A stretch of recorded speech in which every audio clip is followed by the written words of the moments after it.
मतलब बाल मतलब बाल मतलब छोड्यो हेर म तिमीलाई चिया हप्ता दिन्छु ल चिया चिया खानु बेच्दिनँ तिमीलाई है ल छोड्यो मलाई छोड्यो है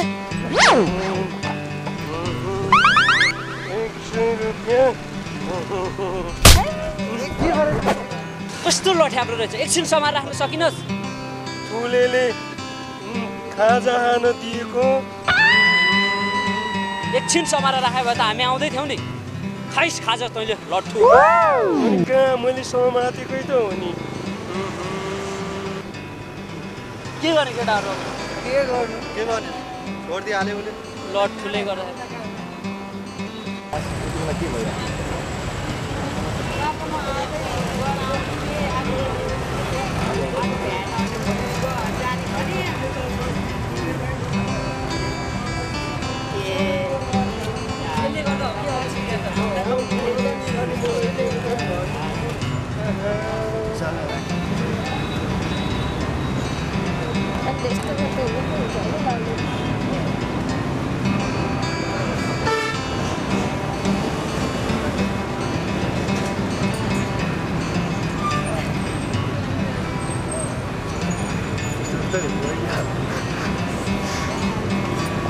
मास्तिर गल्ती अड्के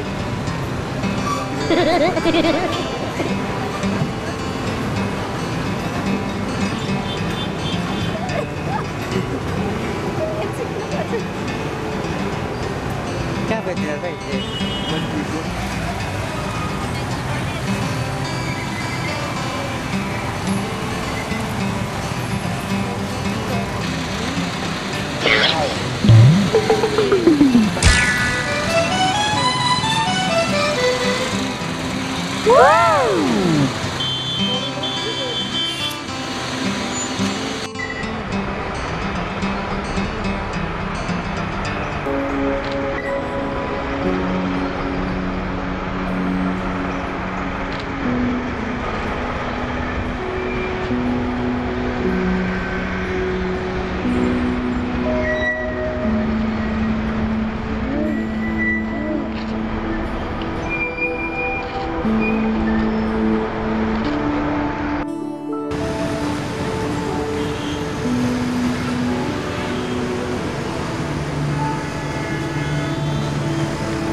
भोक लागेर लोतै भयो दाइ केही खानु पर्ला जस्तो छ ए हो दाइ 2 दिनदेखि खाएकै छैन यस्तो भयो कि मलाई पेट पनि दुख्न थालेछ के गर्नु भाइ आफूलाई भोक त लागेछ नि भोक लागेर के गर्ने अब यस्तै छ काठमाडौँ भन्छन् हाम्रो गाउँहरू जस्तो होइन रहेछ उसलाई चाहिँ एकचोटि भेट्नु पाए जाने थियो त्यो कहाँ गएको छ त्यो ठुले अर्को लट्ठु हराएर फेरि बिजोग छ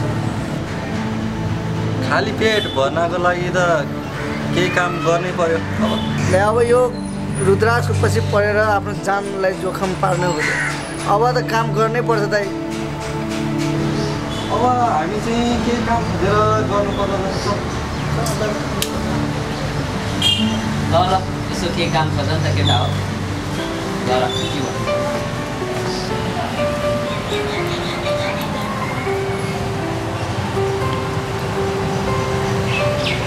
आउने कान्छा नि के गरिरह होला कहाँ गयो होला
म यहाँ आइपुगेको छु यो दिदी गरेर यो ढोकी खोलाको उसमा कुल्लिएर आइरहेको छु म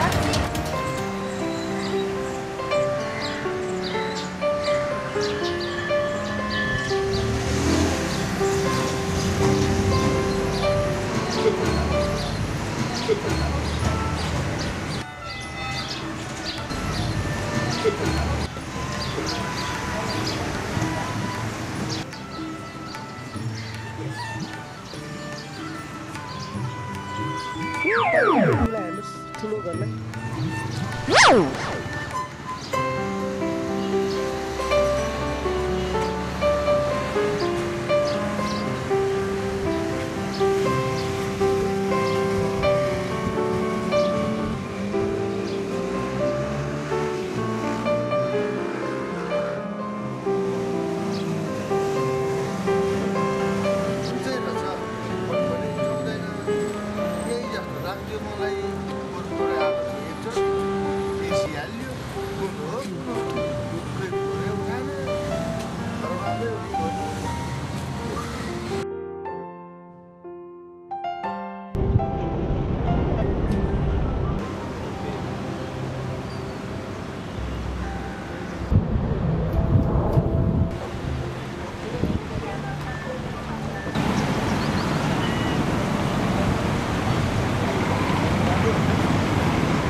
म त त्यतिकै नि साथीहरूसँग हराएरै यहाँ आइपुग्यो नि कता हराए त यहाँ पर त्यति धेरै गाडी रहेछ त्यही गाडीमा गुटुमुटु भएपछि म त हराएँ नि अनि तिमी यहाँ के गरिरहेको त के गर्नु नि उनीहरूलाई खोज्दै आउँदै अनि नपाएर यहाँ बसिरहने अरूको लैलैमा लागेर हिँडेपछि यस्तै हुन्छ ल चिन्ता नगर म छु हिँड मसँग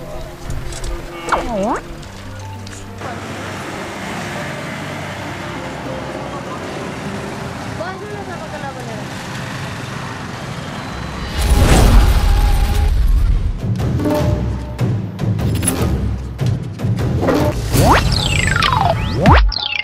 बाल मतलब बाल मतलब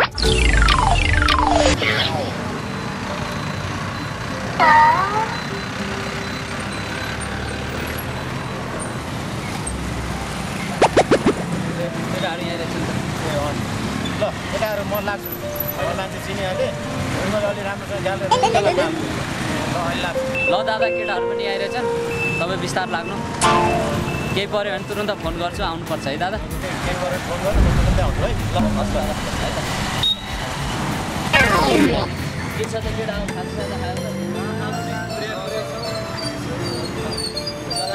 खोज्दा कहीँ भेटे होइन गल्ली खोज्यो कहीँ भेटे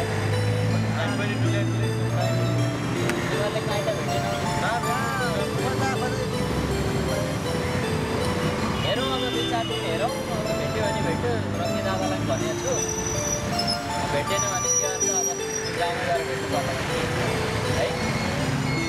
फेर साउने कान्छा अरूको लहैमा लागेर तिमीले धेरै दुःख पायो। अब तिमी छिट्टै गाउँ फर्किनु पर्छ। हुन्छ नि, म त गइहाल्छु। मलाई यहाँ बस्नु ठिक लागेन। त्यही ठिक छ। यहाँ त मलाई मनै परेन, चित्तै बुझाएन। यस्तो ठाउँमा त के भयो? तिमीले खाना नखाएको कति दिन भयो रे? 2 दिन भयो। कस्तो बिजो भएको, खानै नपाएर मानतिर।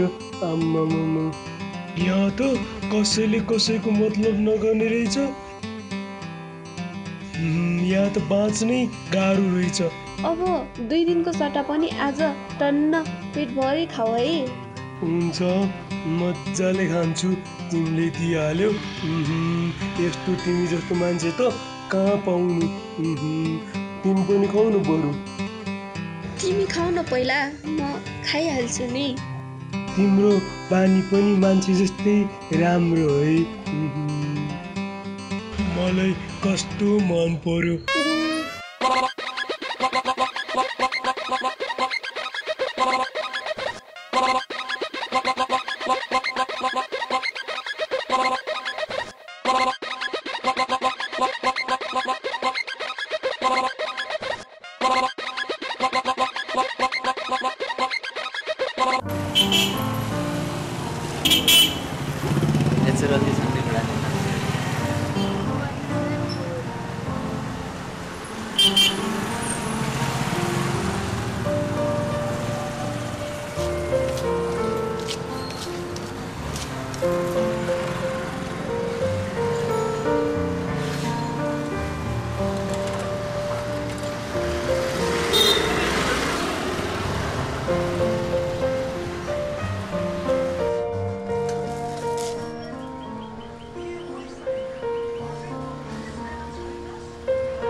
देवी, यो सहरमा नि लास्टै फोहोरके कस्तो यता गयो फोहोरको थुप्रो, उता गयो फोहोरको थुप्रो, खतमै रहेछ नि। अझ हेर न, यो खोला पनि दुम धुमधुम गनाइरहेछ भने किनभने नि साउने कान्छा बढ्दो सहरीकरण, अत्याधिक मान्छेको चाप र अव्यवस्थित कल कारखानाको कारणले गर्दा सहर धेरै प्रदूषित भएको हो। यति धेरै मान्छे चाहिँ सहरमा कसरी जन्मियो नि फुलन देवी? हेर्दै स्याउती छ। कहाँ सबै मान्छे यही जन्मेका हुन् र तिनीहरू पनि हामी जस्तै गाउँबाट पढ्नको लागि र रोजगारीको लागि आएका हुन्। भनेपछि गाउँमा काम नपाएर यहाँ आएर थुप्रेका मान्छेहरू हुन्।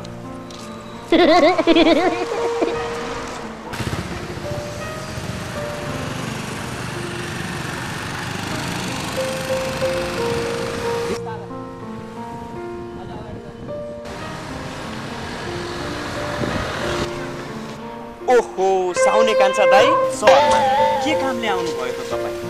तिमी केराघारी कृष्णको छोरा होइनु? तपाईँ यहाँ कसरी? कसरी हुनु नि, हामी त तिमी आजे नि त काठमाडौँ ठुले दाईको बारीमा खन्दाखेरि मैले एउटा रातो राम्रो गुच्चा भेटेको थियो। अनि त्यही गुच्चा बेच्नलाई उडुसेहरूले सहरमा जाउँ भन्यो, अनि म नि आएको नि। गुच्चा होइन, उसको बानी त तिमीलाई थाहै होला। एउटा रुद्राक्ष भेटेको रहेछ, अनि गाउँको केटाहरूसँग रुद्राक्ष बेच्नको लागि भनेर सहर आएका रहेछ। अनि साउने कान्छा पनि उनीहरूको पछि लागेर आउँदा बिच बाटोमा छुटेर अल्पत्र परेछन्। अनि मैले उसलाई म कहाँ लिएर आएको। ए गाउँका केटा अरू को आएका छन् र? उडुसे, ठुली, इन्द्रकान्त र 2-4 जना केटाहरू आएका रहेछन्। ए उडुसे र ठुले दाइ पनि यतै छन् सहरमै? छ त, उनीहरू पनि मसँगै त आएको काठमाडौँ। उडुसे इन्द्रकान्तेहरू पनि हामीसँगै आएको। उनीहरू हराएर पो त। यिनी त फुलन देवी जमदारबाकी छोरी होइनन्? ए तिमी त यतै सहर बसेर पढ्छौ भनेको होइन?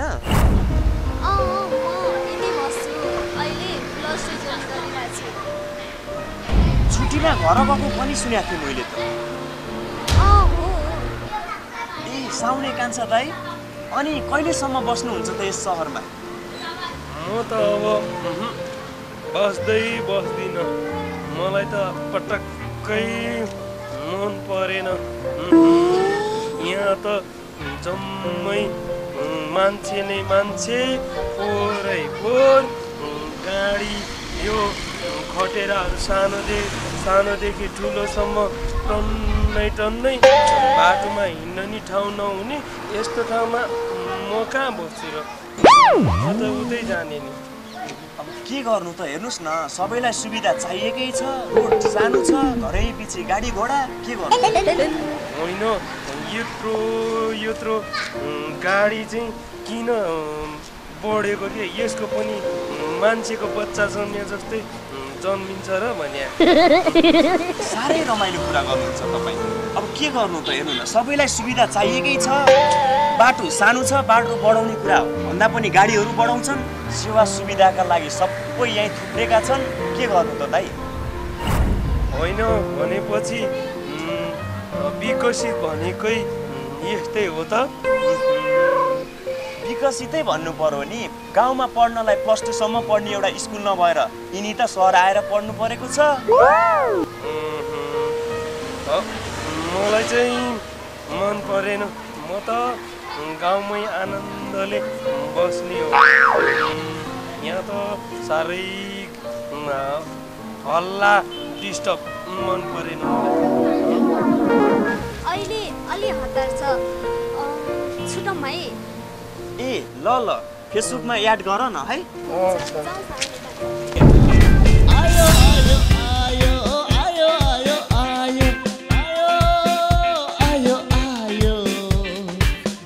मतलब बाल मतलब बाल मतलब बाल मतलब